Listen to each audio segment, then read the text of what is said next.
पहिलं दुबे साहेबांनी हे एक्सपर्ट हे असे वायझेड करणं बंद करावं पहिलं.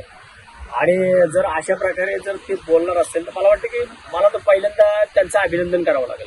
कारण त्यांनी मराठीत तिकडे ट्विट केलं की त्यांना मराठी कोणी शिकवलं त्याचं पण अभिनंदन केलं पाहिजे. नाही तर त्यांना मराठीमध्ये पोस्ट कोणी टायपिंग करून दिली ते पण बघावं लागेल. आणि आपत्या गोष्टी त्यांनी शिवसैनिकांना किंवा महाराष्ट्र सैनिकांना शिकवू नये.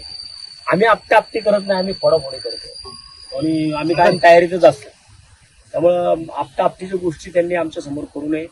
जर आपटायचं असेल तर मुंबई पुण्यामध्ये या आणि मग कोण कुणाला आपटतंय का फोडतंय बघ. ते असं म्हणाले कुत्ता भी अपने गले में शेर होता. ते त्यांच्या बाबतीत लागू होतं. ते जे असे म्हटले नाही की कुत्ता बी आपली गली में शेर होत आहे, मला वाटतं की ते स्वतः तिकडे बसले. ते बसले कोर्टामध्ये त्यांच्या मतदारसंघामध्ये आणि त्यांच्या मतदारसंघामधून ते म्हणतात की कुत्ता बी आपली गली में शेर होत आहे. मला वाटतं हेच ट्विट जर त्यांनी इथं मुंबईमध्ये येऊन केलं असतं, इथं पुण्यामध्ये येऊन केलं असतं तर मग कळालं असतं. किंवा त्यांनी मला वाटतं एकदा ते किरीट सोमय्या किंवा ते केडिया यांना फोन करून विचारावं की अशा प्रकारे जर बोलल्यानंतर काय होतं. त्यामुळं या गोष्टींना मी जास्त महत्त्व देत नाही. आणि मला वाटतं की हा प्रांतवार वाद लावण्याचं काम चालू आहे. निवडणुका पुढं ढकलण्याची चिन्ह आहे.